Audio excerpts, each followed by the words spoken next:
Do y'all hear that? Well, other than the sound of the canner, that's silence. A day with my kids gone, my husband is at work. You think that I'd be at the spa, getting my nails done, being pampered. Instead, it's just me and my canner and more cucumbers. Can't think of a better way to spend the day. Join me.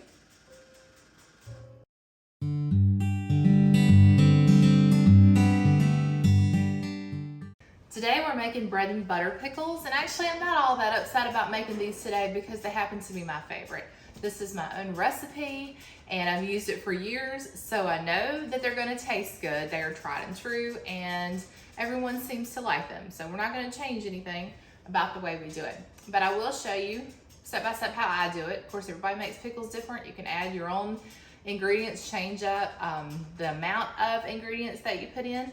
But basically you're going to need, of course, cucumbers and a couple of onions, some pickling salt, pickling or canning salt it's called. You're gonna need pickling spice, or you can make your own. I won't show you that in this video, but it is handy to have, and maybe I'll make a video about that one day. Back in 2020, there was no pickling spice. If you were canning, you know that there weren't a lot of canning options out there. It was hard to find mason jars and all the things. But now we have pickling spice. So I think after 2020, I started like stocking up on it. All my spices, really. Celery seed, we're gonna add additional celery seed to that because the pickling spice really doesn't have a lot of celery seed, and I like that in there. And then we're going to put some extra cloves in, turmeric. We're gonna add that, some sugar and some vinegar, and I do like a half and half white vinegar and apple cider vinegar. I think that's it, but if I missed anything, then I'll let you know when we go step by step through the recipe. So we're gonna get started. We have already sliced up last night. I sliced up about 5 to 6 pounds of cucumbers. Pickling cucumbers work best, but you know, sometimes I have an assortment in there because my cucumbers will get a little bit larger than they should on the vine, or I have a different variety growing and I just throw that one in there too.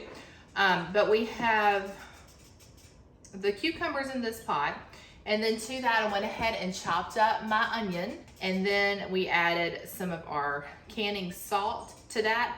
I just tossed that together, covered it, put it in the refrigerator overnight, and now we're going to rinse all of that, and then we'll be ready to go.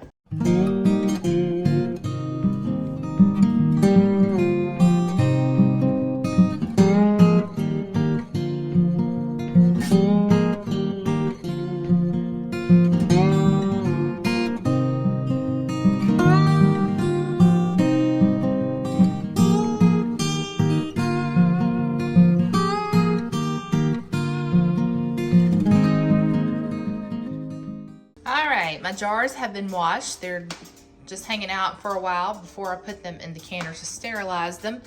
And then I've got my jar lids keeping warm over here in this pot. The water is heating up for our jars to sterilize. I've got my jar rings and my utensils over here, but this is what I want to talk to you about.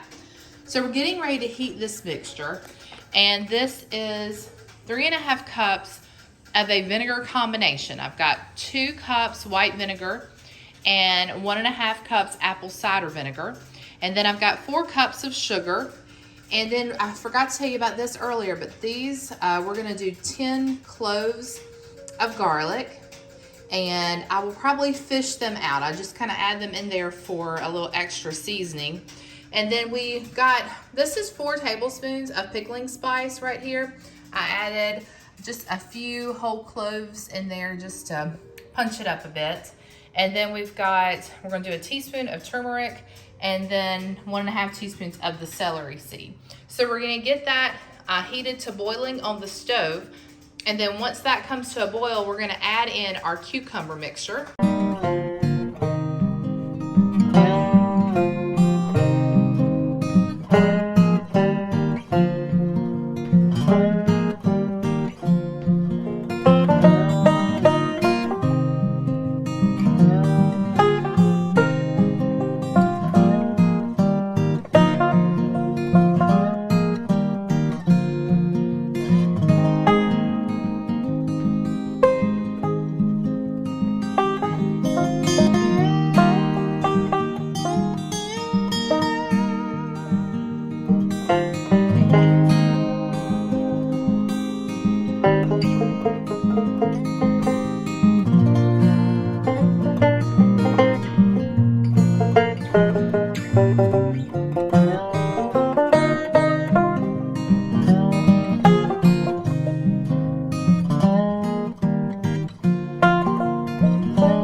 You'll see the mixture is starting to come to a boil.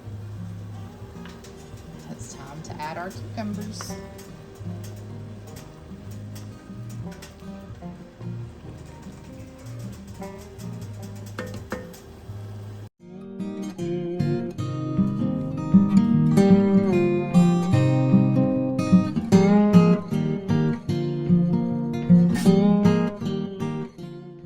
This is my favorite part. Oh my goodness, it smells so good in here, y'all. Starting to smell like bread and butter pickles. Yum, yum.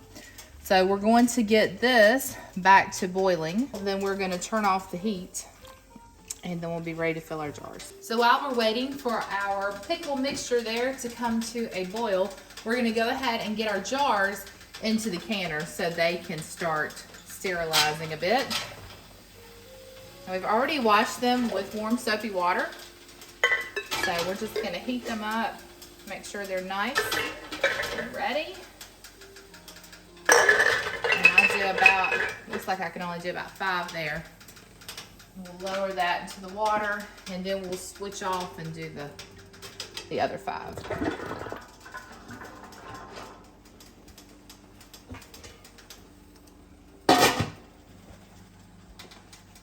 It is starting to boil. I can see bubbles popping up here and there.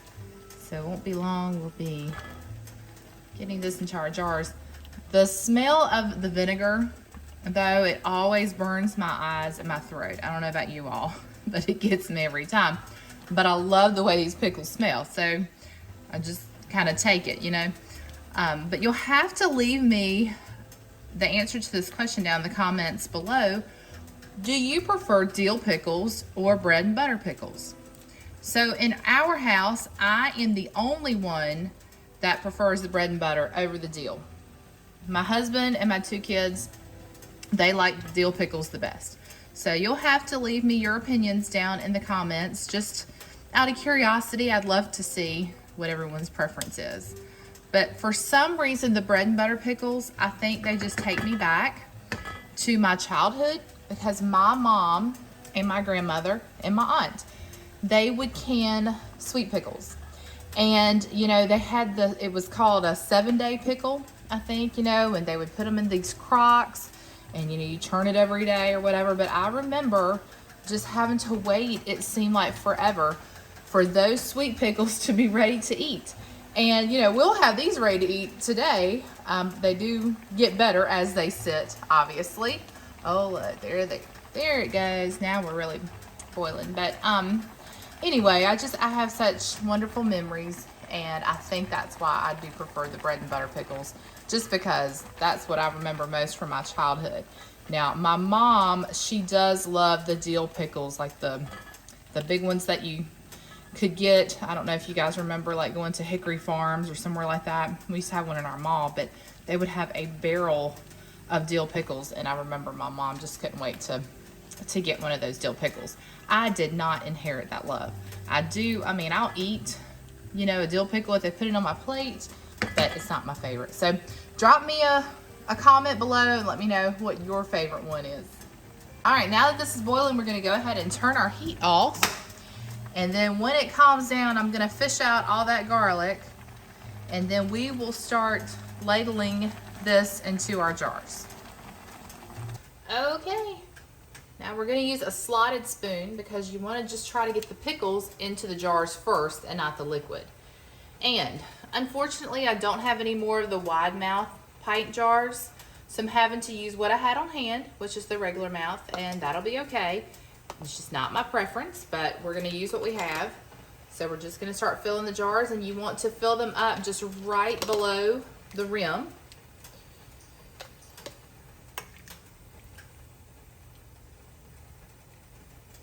Drain that liquid off as much as possible. Makes it a little harder to get in, but we're going to pack it down. Just pack these jars full. Let's see. Okay. That's good right there. All right, so we're going to move on to the next one.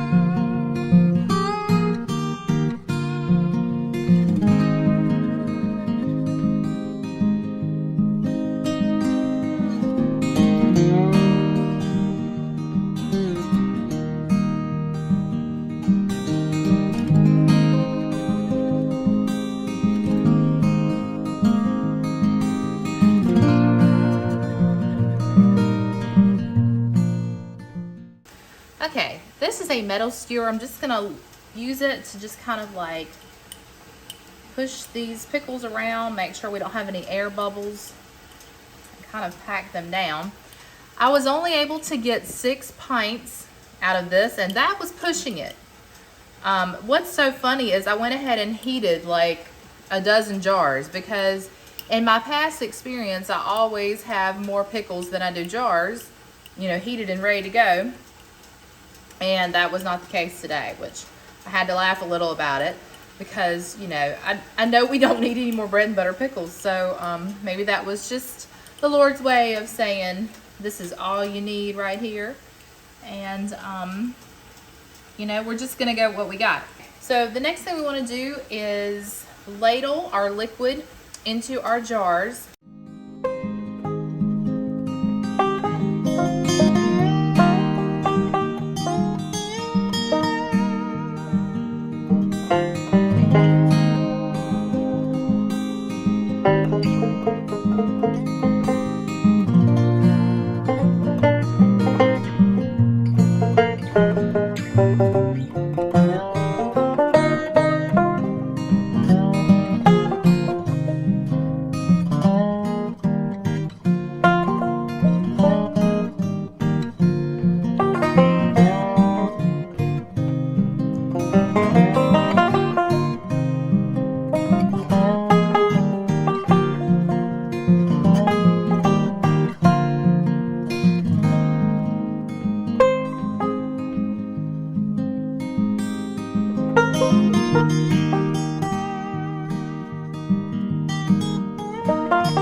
Okay, I'm going to try to talk really loud while I clean these jars off. This canner is not quiet. But I just want to tell you a little bit about your jars, and they are super hot, but that's good. That's how we want it to be because you really have to be careful with your canning jars. You do not want to put a cold jar into a very hot canner because it can break your jar. And I have never had this happen, and I hope that I don't. But I have seen and heard the stories of many people that have had this happen. So just a few tips as you're canning is you want to inspect your jars. So as I wash the jars, I check them to make sure there are no nicks around the top because that could prevent sealing for one thing. And then that there are no cracks because that is really what can cause a problem when you're canning. You don't want to go to get your jar out and find all of its contents in the bottom of your canner. And I've seen that happen. So you really want to be careful with that. And then putting, you know, if your liquid's not already hot inside and you don't use your canner properly by bringing it up to boiling once the jars are in it, you just really can't have a problem. So make sure that when you can that you follow all the canning instructions. Okay. We're gonna go ahead and attach our jar lids and rings. And I don't know what took me so long, y'all, but I just was nice to myself this week and ordered one of these magnetic wands. Or, well, no, not magnetic wands. Pretty magical to me right now, but this is a magnetic jar lifter. And I don't know why I went so long without it, because this thing is wonderful. I got burned a few weeks ago when it's been a couple months ago now, when I was canning the strawberry jam. And one reason is because I was using the improper tool to get my lids out. So this is gonna save me a lot of heartache. And it was a whopping $4.99. So if you don't have one of these, go get you one of these, because they are very handy. Like I said, I don't know why I went so long without them. And look at that, it's just so easy. So learn from my mistake. So we're gonna go ahead and get all of these covered, all 6 of them. And then I'll get the water off the lids, but that's so handy. Love that. I don't know why I'm taking the time to do this, but you know, they're just gonna get wet again. Just wanting to make sure that everything's neat and tidy before it goes into the bath. All right, our rings on. This is another thing that a lot of people make the mistake, is they don't attach their ring, or they don't get it on there properly, and then it comes out in the canning process, because it's gonna get pretty fierce in there when the water starts boiling. You also want to make sure that your jar rings have no dents in them, because you know that could prevent your seal as well. All right, let's see. That one looks better. Okay, so let's just make sure that all these have rings. Yes, they do, because they do blend in. You might forget to put a ring on and then go to lift it up, and off pops your top and your contents are all over the counter. So we don't want that to happen. All right, looks like we're all set. So we're gonna go ahead and get those in our canner.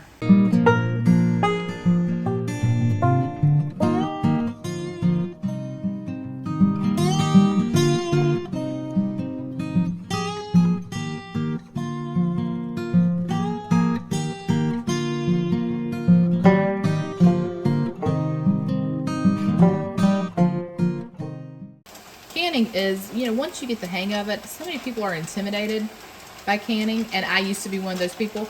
I will say I'm still a little intimidated by pressure canning. We're going to figure that out once we get something to pressure can. I have the canner, just don't have anything to pressure can yet, but we did pull a decent sized potato harvest out yesterday, so we may can potatoes. I'm not sure yet, just because I feel like we're just going to eat them before we can even can them, but that might be something we do. Anyway, back to this. It's not as hard as you think, as long as you know how to follow directions and you just don't rush through it. That is one thing I would suggest. If you're going to can something, make sure you have a lot of time, or a day, half a day, that you can set aside for it, because you can't really do this in a hurry. Not water bath canning. It takes forever sometimes for that water to heat up, and then, you know, in between processing. So just make sure you carve out enough time. It's very therapeutic. I find it very therapeutic, but it's not something you really want to rush through, because you want to make sure you do it properly so that you can have whatever you can preserved for a long time.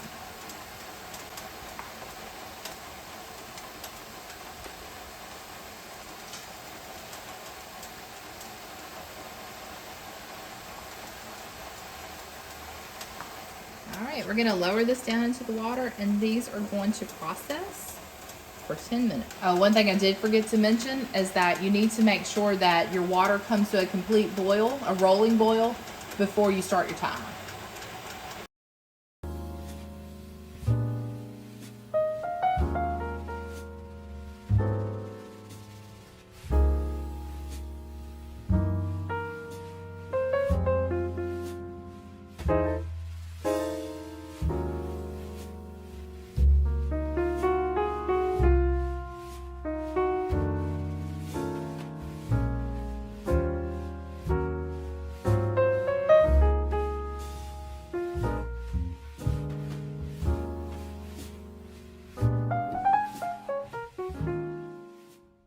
Well, that's a wrap. We got 6 pints of delicious bread and butter pickles. I even saved the pickle juice. I'll refrigerate it and probably use it for something else. Not sure what yet. But I just wanted to say thank you for watching. I hope you're enjoying these videos. If you are, you know what to do. Hit that subscribe button, give this video a like, and comment down below. I love chatting with you guys. I would love to hear your recipes, your ideas, suggestions. Please comment below. I love this community that we're building, and I would love to have you along for the journey. Don't forget to say hello, and I'll see you in the next one. Bye, friends.